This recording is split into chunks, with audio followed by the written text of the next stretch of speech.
Hi, welcome to EDU 808. This is going to be one of our first PowerPoints of several that we'll have. And be here with you. We're going to talk about what you've done in your previous course, and I know you were asked to come up with some topics, and these topics are about researchable problems, and you've been building out your review of the list. So we're going to kind of take a look at where you are and move right along to help maybe understand some of the research and tips of the trade, if you will. So this is PowerPoint that I have a little bit of a lot of information in one, but I think that it can help us maybe understand a little bit better where we're going so that we can achieve our goals. So we're going to be working on the definitions of research literacy throughout the entire course. And what that really means is really a shared understanding, a broad sense of gathering information and facts for advanced knowledge. So research literacy is knowing, it basically is knowing the lingo, if you will. As researchers are very mindful, and many of those who have gone before us have set the pace, and in doing so they've learned how to articulate and frame out what it is that they're doing. So there's common language, common vocabulary that's used. So while we can create our own ideas and be creative in the way we research, there are still some guiding principles and definitions that we should know as we go along in the research in terms of building our own vocabulary around that. And some of the research literacy really exists for a reason.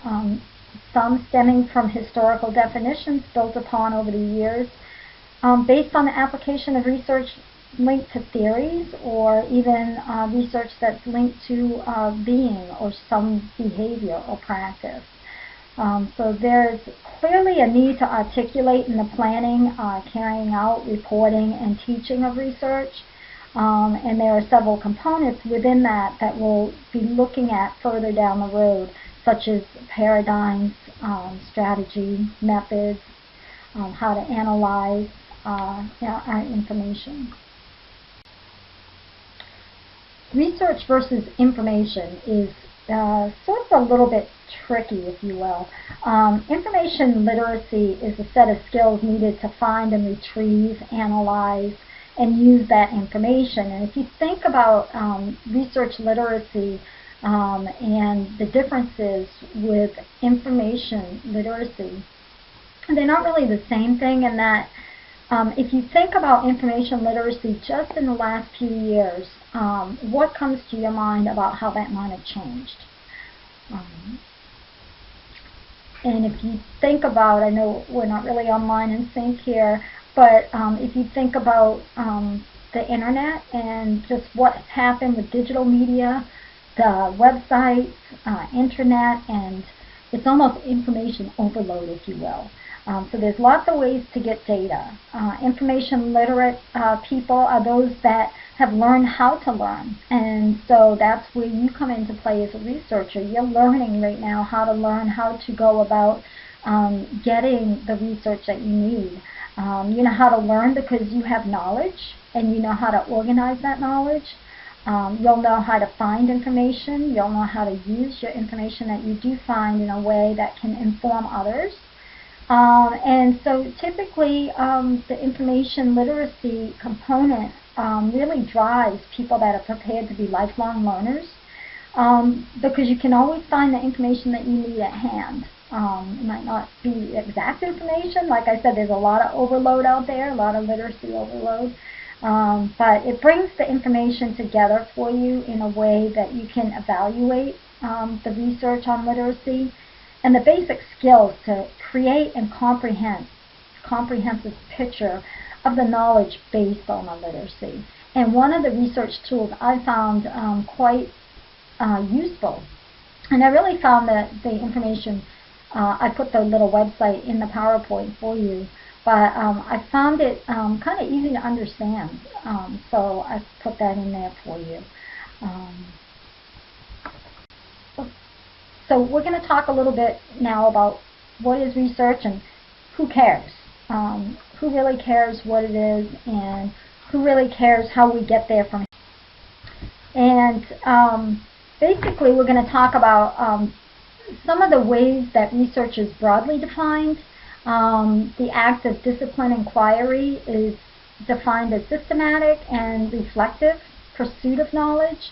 And so while it might start with a topic that leads to a specific problem, exploring that problem really embraces a wide variety of approaches, not only to the method that you use, but even to scientific research approaches and the way that it's organized by assumptions, choices, procedures, and analytical and technical methods. There's a clear need to articulate in the planning, carrying out, reporting, teaching of research that is evident. And if you just think about an empirical research that can be used, empirical research is based on experimenting or an observation, evidence that something has been conducted with a hypothesis. And so here we go, using again an example where research literacy and knowing and understanding an empirical research and what that means is important. Just like understanding disciplined inquiry. You're not all over the place. You're focused more and more as you dive into the questions that relate to your problems and your problem statement. So that's broadly research defined, I guess, in those couple of examples. But we're going to really explore the questions related to the problem, and we're not going to get into the methods till a little bit later in the course. But we will be getting into that. So we're going to talk about the uses of research and connecting with the audience. Action research can be as simple as testing a new teaching method, or it can be used to answer a far more complex question like curriculum, what kind of curriculum is most effective, or school management, or other large multi-dimensional issues. So, and research, if you think about it, on a new teaching method could be used in several ways in terms of the audience that it connects to. For example, research on a teaching method could be used from a business standpoint, a business case, how much cost is going to be involved, how much time is going to be involved, what are the resources that will be involved, how will it be measured to be effective, and what are the outcomes going to be. So, you know, the use of that research and action research could very easily be something as simple as the pre- and post-test observations of the students in terms of their grade, output in terms of the effectiveness, and what they learned in the different method that was used, in the new teaching method introduced. So there's lots of ways that we're going to be able to tackle this part. The audience, in a short example that I just gave about coming up with a new method for teaching, let's just say, you know, it could be a school board. It could be something that's presented to a school board. So therefore, the budget becomes very important. The school board themselves at that point would be the audience, perhaps taxpayers at a town hall as you're putting forth this new idea. But then you have other folks that are going to be involved too, because as you use the research, as you're actually doing the pre and post test, then the student becomes your audience. And how are they doing? How are they interacting? What are you observing with them? So as a researcher, we define that framework. So we're not researching all the possible elements of the particular topic, creating a new teaching method, but rather we're going to narrow it into what is it that you want to know and why. And so that's, that gets a little bit more specific. We're going to talk about the craft of research and how, when I say it gets a little more specific, do you go about exploring that process. Being reflective about what it is that you're doing, going from the interest of that topic that you have, that burning question, to the problems and to collecting the data. So applied research and scientific research, I kind of like to give this analogy between the both when we speak about the relationships and the exploration of the process of the research, because the applied research or scientific. They're both two basic levels of research that can be used for any problem in any different situation. And so the applied might look at the answers to answer a question that helps humanity. So say, for example, we take global warming. Global warming can be a very big, broad topic. But if your audience if you're looking at applied questions and you're looking at how to apply that to humanity in a general sense, then the audience in this particular case may be a social activist group. It could be to promote a study on what drives behavior in the research. It could even be a trash company that becomes your audience, right? Because they want to know what they can do to promote recycling. Then on the flip side of that, if you take something like a scientific research approach, looking at a new drug that's being used, then that's going to demand rigorous tests that are in order for the truth to be accepted, in order for somebody to say, yes, we can model that, we know that that's going to work, at least as much as you possibly can in research, because it's not all foolproof. But they definitely want to know that the rigorous tests are leading to a sense of truth, so that as the research model is controlled and manipulated, a lot of the statistical procedures will still prove or disapprove the hypothesis and the predictions. Therefore, when the audience group becomes the people that are interested in medical profession or pharmaceutical companies or even Wall Street, you know, they want to know, is this new drug going to make its way into the hands of companies and trusted out there in the medical field to use on individuals. That has to be very detailed, very structured research.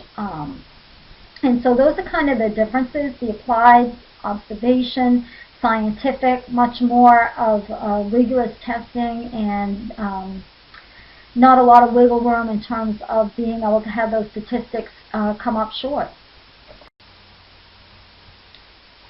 And very broadly, this slide shows you some of the things that are common types of review of the literature and reviews that we could be using throughout the vocabulary of social science research.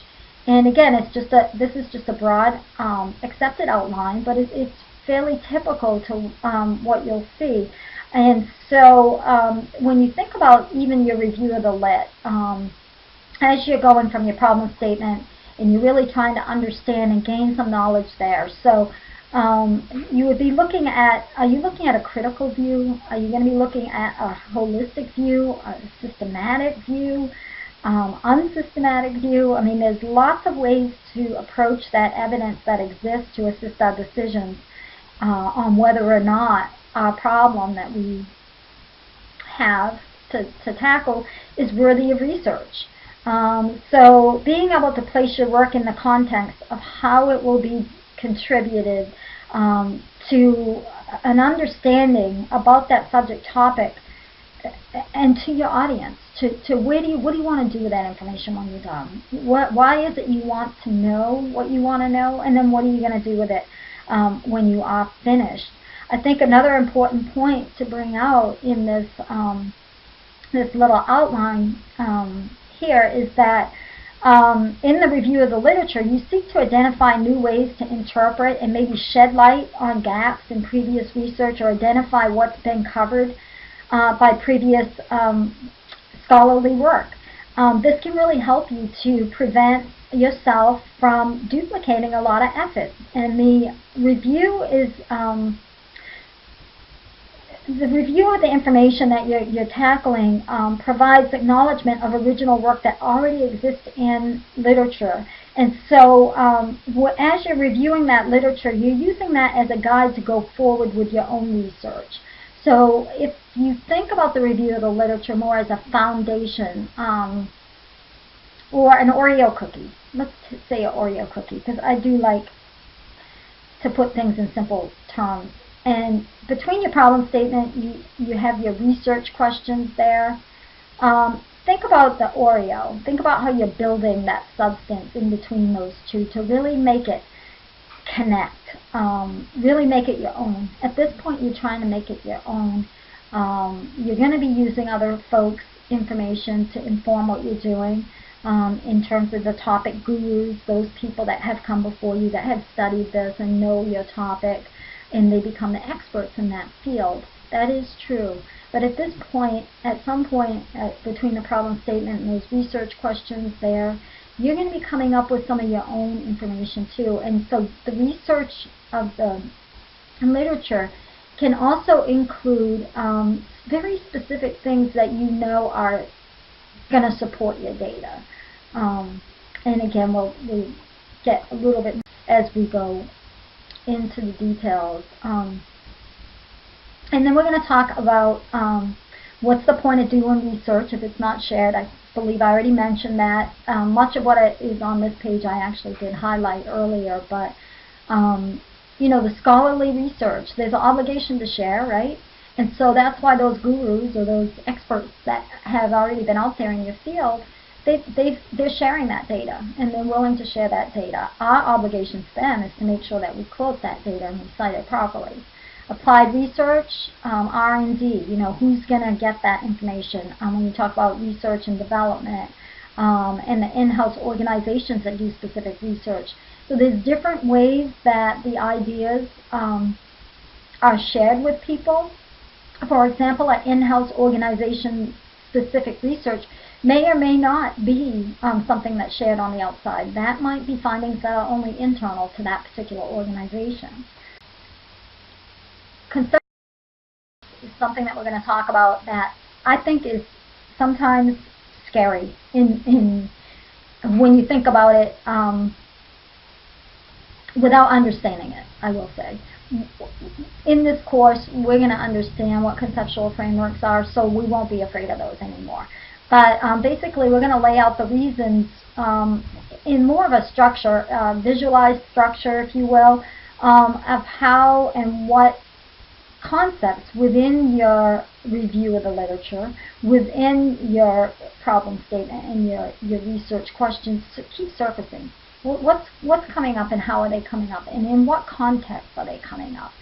So we're going to look at framing out from a research topic, inquiring and beginning to seek those theories that support us from various lenses. And the one that comes to mind when I think about a couple of the models in visual representation would be basic organizational structure. That's a conceptual framework. That's telling us what's the framework behind this organization. How is it layered? Who's on top? Who's the next layer? Is it lean and mean? Is it horizontal? Is it vertical? Is it top up, bottom down, or bottom up, top down? And so just by looking at an organizational chart, you can get a pretty good idea or sense of how the structure of that organization is built up. From the board of trustees down to the president of the university, down to the faculty senate members, and then to the various organizations, right? So that is a conceptual framework. Conceptual framework that might have a theory to it. I guess one example I could model out, because I just spent a lot of time with it. I mean, if you think about the recent government shutdown, what kind of theories could you look at that from? How could you look at that and build a conceptual framework that made sense, if you could do that with that particular topic? So, you can, but, you know, one of the things that came to my mind was, okay, let's look at the financial lens in that conceptual framework.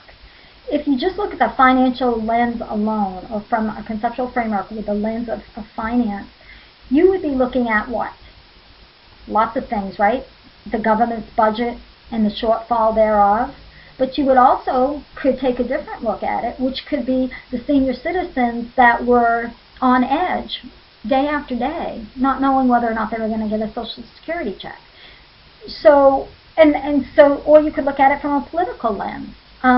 For example, a female gender political lens could look at the fact that, was it possible in this government shutdown and the recent political work that happened, did female representatives, state and House, the state representatives from Maine and Also, even if you looked at the government, structure, did females rise to the top? Did they actually get more involved to achieve a resolution to the problem?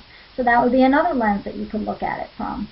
So there's lots of ways, I think, that you can model how elements will fit into a study together. And I believe that that's what can be confusing. But when I think about fit in the study, and what we're going to talk about is where's the point of intersection? Where's the points of redundancy or bottlenecks? If you take, for example, a common research on a business process, an improvement plan, and some of the things that you might start out with is, okay, what does it cost now to do what we're doing in this business process? And if we put into place one or two or three other things, how could we trim the cost on that process? And in doing so, where are some of the ways that we would look? So you have this problem, you know that it costs a lot to do something in this company, right? So we're making widgets and we want to improve the process, okay? So we want to take 3 or 4 steps out because we know that if we can just take out 3 or 4 steps in the process, we won't have to have a third person come in. We'll only have to have 2 people, for example. So we're going to seek benchmarks and follow through on some improvements that have happened before and try to figure out what's happened, what kind of elements fit together, what kind of things don't, what kind of things the other companies have in common with us that we can intersect with, and things of that nature. So I hope that gives you a little bit of comfort that a conceptual framework is not very difficult. What's difficult is picking which one you want to go with, really, and laying your claim to fame on something so that you can move forward in a focused manner for your studies.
The role of the theory in research, we're going to talk more about this as we get down, I believe it's about the 4th week And we're going to start to really look at different theories, address some of the real social concepts, I guess, that might come about.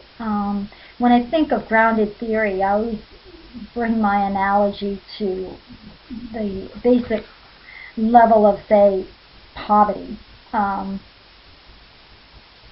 so I think about like the social groundedness.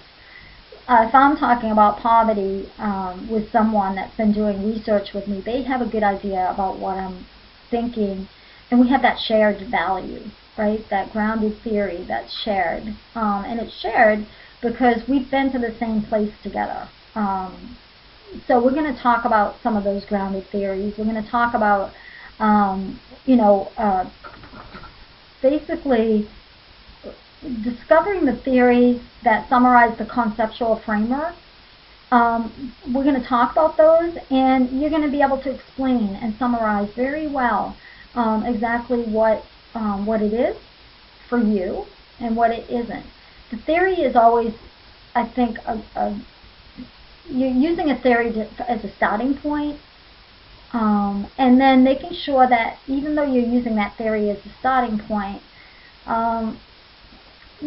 other things spin out, and as they spin out, you're going to come across things that have been adopted as they've gone along. So try to stay true to yourself in terms of what your study's about and your own theory, what it is that you are laying your hat on, if you will, in your own study. Through an example of junior ROTC. I don't know if you're familiar with that, but it's a program where students go to a very structured military style school. So they have academics in the school, but on top of that they also have, being there for flagpole raising at 8 o'clock in the morning, and then they have drill where they actually do the physical drill of marching and wearing the uniforms to school and all of those things. So let me help put that into perspective. And the reason I'm bringing this up is because I think it shows, this really shows a nice conceptual framework. And so here's the problem statement that one of my colleagues put forth, okay? And so it's not bad and it's not good, and I can talk to you a little bit about that. But to address the problem, finding insight as to what motivates a young woman to go into the junior ROTC program and how that experience leads to the development of leadership identity. So what is it that one must know, right? And or have a general knowledge about in order to grasp this topic. So in seeking to address the problem, are there past experiences of those that were engaged in the junior ROTC program, and are they important? And in this case, the researcher states clearly that actively engaged. So in other words, in this particular problem statement, it's not a perfect example, but what I really liked about it is that it tells me as the reader what is not included right off the bat. So I know right off the bat that we're not looking at going back to collect historical data of people that have been in the junior ROTC program before, but we're actually going to be looking at adolescent girls who are actively participating or engaging in that study right now to find out what kind of leadership identity those young ladies have. And so that's why I brought this up, because as you're going through your problem statement, which is we're going to be doing quite a bit of in the beginning of this course, it's okay, and it's actually a really great idea, and that's why I did like this, because I remember hashing about with this person how she was going to attack this problem statement, and I really like that it's actively engaged, because that tells me what's included and what's not included. The next thing is the conceptual framework that was worked through. And if you look at this, how about, and you can go back and forth to the problem statement and then come back to this so that you can really see. How about leadership and the basic theories of where leadership traits begin? And so that seed of leadership And that basic theories of where leadership begins is laying the foundation for this conceptual framework. And then from there, as you can see, we're honing in on, is it genetics? Is leadership, and we've all heard that, are leaders born or are they trained? Is it because of the way we receive parenting? Is it because of our childhood experiences? What is it that makes us leaders or want to embrace leadership? Or even the fact that you could be a leader, right? And then see how the conceptual framework flowed as the researcher decided to build upon the specific theories in a natural leadership tendency. The characteristics built out, and they built out so the research could share these experiences and discuss newly developed skills. So if you look and they're saying, okay, well, now what about those that are in this program that are participating in a leadership role? What kind of experiences did they receive to get there? Did they have special training or ideas about military perhaps before? Did they have feedback, coaching from an adult or peer that made them want to get into this ROTC program? And then once they were in there, what kind of new skills or new understandings did they develop that broadened their senses of leadership? And as that happened, did that create motivation that inspired them to want to go on to be leaders? And if so, how did that happen? And what experiences led to that? And can you see how that evolves? Can you see how that includes the understanding of leadership as a group process, social norms and expectations within a very organized environment? Because the junior ROTC program is an organized environment. So I really thought that this was a simple way to show the conceptual framework in a flowchart. Certainly, you'll come across much more robust, much more complex conceptual frameworks as a flowchart. That will happen as you're doing research. You can even come across some that are as complicated as those viewed on the TED Talk that Ed discussed, with simplicity and how to make things simpler. So this is just an example, and like I said, I really like this. I like how it really helped provide that structure, so it's easy to follow.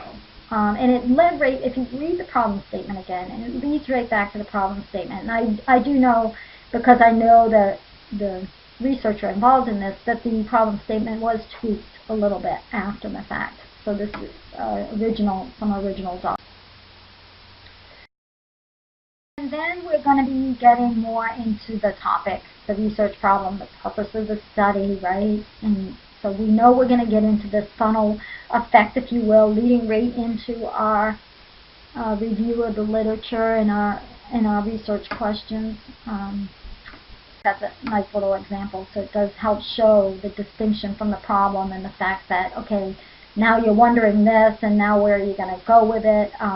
So the topic is maybe broad at the very beginning as you're looking at it, but now we're going to start to really take a narrow slice of that topic, what it is and what it should be and what you want it to be.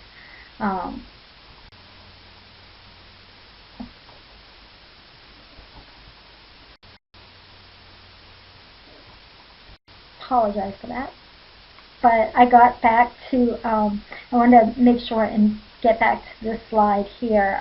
Without the literature review, you really won't be able to understand your topic, and you'll need to identify what has already been researched and what remains to be explored. So how you think about the problem, we just spoke about that a little bit, but you want to identify, what's been researched, what remains to be explored, and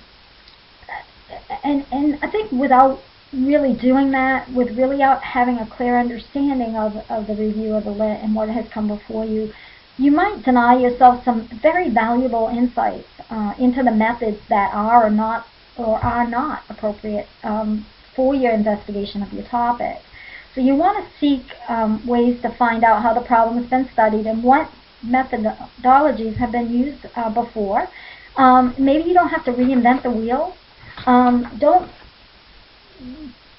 take an assumption that because someone's done a similar study or used a particular method that you can't simulate that type of same research, because you can. There's no danger in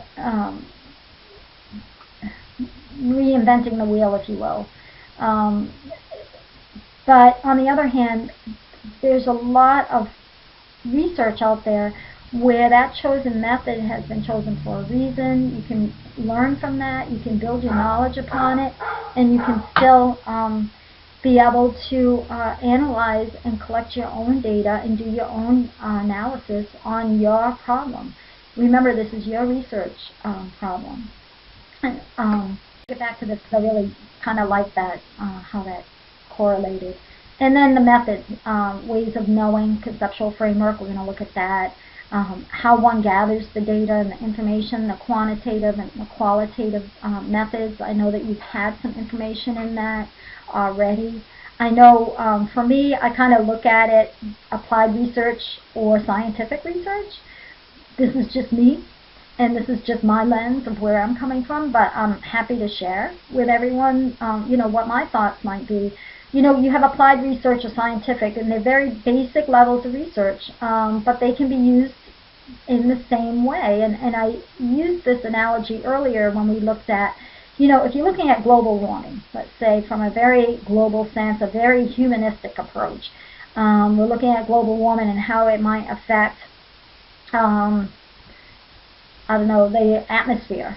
Okay, if we have landfills full of plastic bottles, is that producing some toxics into the ozone that are dangerous to our population and breaking down some of the infrared rays of the sun? You know, I don't know, I'm just using that as an example. But your audience clearly, in that case, your audience clearly would be, you know, maybe activist groups, eco-friendly activist groups, maybe trash disposal companies, because now if you're not going to be putting those plastic bottles in landfills anymore, they need to do something else with it, and so they're going to have an interest in it. And then the audience is also maybe a company that's going to be able to do or act. They're going to be able to do something different or act or behave something in a different way because of the research information that you've provided. And so you're promoting the study to drive, in this particular case, maybe a behavior that supports that recycling is good for our environment. When I think of scientific research for a new drug, for example, as I mentioned before, you will be looking at making sure that you really do the statistical analysis on rigorous testing over and over and over, so that the truth can be accepted at least to a high level of degree, so that you can move forward. And what you will do is you'll just constantly, in a controlled environment and then uncontrolled environment, be manipulating this data so that you can prove statistically or disprove, either or, that that drug is going to be something that is safe to use, that's something that's going to do what you're saying it's going to do. If it's going to lower blood pressure, you definitely want to make sure that that's what it's going to be able to do based on the statistical analysis, because we're going to give that to human subject matters. So that has to be like precise, right? So those are two different ways. I always think of applied research as maybe you're going to do something and act with that information, maybe behaviorally in a different way. Whereas I look at scientific research as something that's going to generate a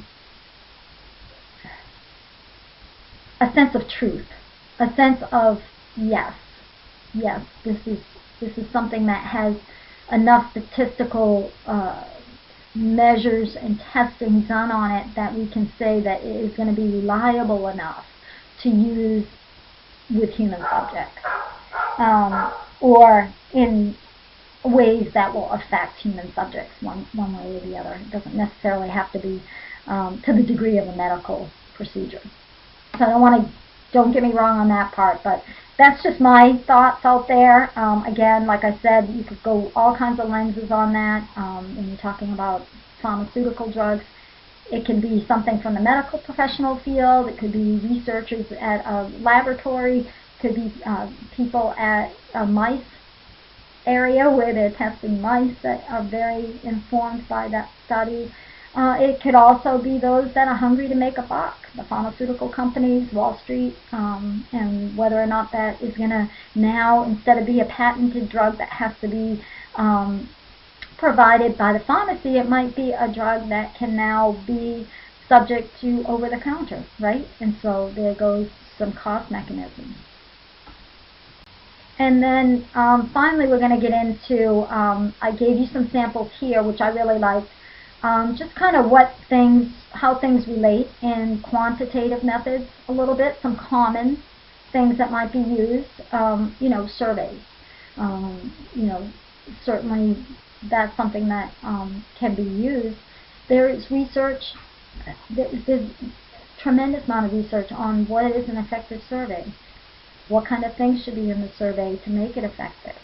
How you can lay out and formulate your questions so that they're gathering the kind of information that you want. That's really key. And we'll be talking about some of that more so as we get into methods, though. So at this next couple we'll go through, it's just really for your information right now to kind of look at, and to kind of look at, some of the differences. Here's some common qualitative methods that you can take a look at. And you'll notice, too, as you go through here, that there's just a lot of ways that you can, I call it skin a cat, but there's just a lot of ways that you can focus in on your research and collect and quantify the information that you gather. Here's this is a conceptual framework, if you will, but it's done in a different way. This is on what do I want to know when I'm done. So you could even start out with, okay, what is it that I want to know? What kind of applications? What kind of work environment? So if I'm in a work environment, I might be looking at, okay, what kind of supporting data do I have? Well, some of the documents I might have the payroll report. I might have the time and attendance report, right? So maybe I'm looking at, what do I want to know in a work environment? I want to know, do most people call in sick on Monday? I don't know. So then I might look at those documents, right? And then I might go out and collect some more data. I might go back to some of those people that are always calling in on Monday to find out, why is it that they call in Monday? What might have happened in the weekend, for them? What kind of reflections could they maybe give me from their experiences that happened that might have caused that illness or that injury to happen or whatever. So anyway, this is kind of a circular. I look at it as circular, although the arrows go both ways between the theory and the experience. But again, what do you want to know in theory? What do you want to know in terms of the application? What do you want to know in terms of the experience? And how is that research project going to output and give you an effective combination of what you want, a comprehensive documentation about what you're seeking to learn and know about your research. Some practices, examine your topic in your research. It's your turn now. Like I said, before you were asked to come up with your topic, you selected your topic, and you've shared your topic for either a group project or individual. I believe mostly it will all be individual at this point. But you're still working in your study groups that are your support factors, right? And you have shared topics in those study groups, and you have lots of folks that you can bounce around your ideas and thoughts on. And now you're going to be taking a look at that topic and that problem statement. And you're really going to come up with making it your own, really taking it and trying to narrow it down like we talked about and what you saw there with that funnel. Okay? Really getting it to the point where you're breaking it down into what's the purpose of your study, your problem statement, okay? Research questions that are really just hounding at you. What are those? Not necessarily jumping right to the answer, but what is the problem? So what might alternatively or non-traditionally or what might be misunderstood in the field that could make it more interesting as you promote this research of literacy in that field of study? Like, I wonder, what is it that you're wondering about? And so we want to really break through the structure that you might have as a paradigm, that you have to do this before that and that before this. There is a structure in research. There are some things that come before others. But if you just keep going back to what is it that I want to know with this information and what do I want to do with it when I'm done, I think that that's going to help you a lot to hone in on very concise and clear problem statement. And we've talked about your conceptual frameworks. We're going to keep on that. We're going to talk about it. We're going to be describing your conceptual framework visually. You're going to get a chance to even draw a little bit. And we're going to talk about each time that we get together and chat or meet, we want to know what are the most challenging parts of the process so that we can kind of put some of that, those challenges into a content that can help inform others. So as we're learning, we're going to be helping to inform future classes, and we're going to be helping to inform each other. Somebody might be having a challenge in one part of the process so far, and somebody else might be like, oh, I put it into more simple terms, or let me just have you look at what I did and see how I use my topic and narrowed it down into some simpler terms, and how I plan to go about my research differently now than I did before.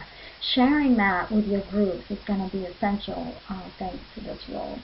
So on Blackboard, your syllabus, you're going to see your next due date and your assignment. But keep thinking about what is your chosen research topic and why. You already know, but you know what? I know that at this point in time, there's still struggles with that. Because as you research and as you get into the review of the lit, and you start getting into what I call information overload, because you'll get information overload, and you're going to start questioning yourself about what your research topic really is, and that's okay. Just keep going back to what it is you want to know and why do you want to know that. And then realistically, is it doable in the time frame of this course? Because you could take a small bite of your review of the lit, take a small bite of a problem. Maybe it's not your total research problem, right? But take a small bite if you need to.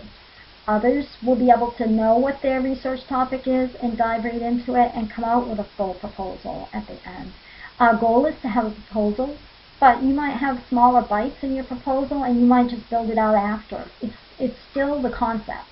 What we want to really frame out, what we want to really dive into in 808 and 809 is the concept of how you get to that dissertation from here.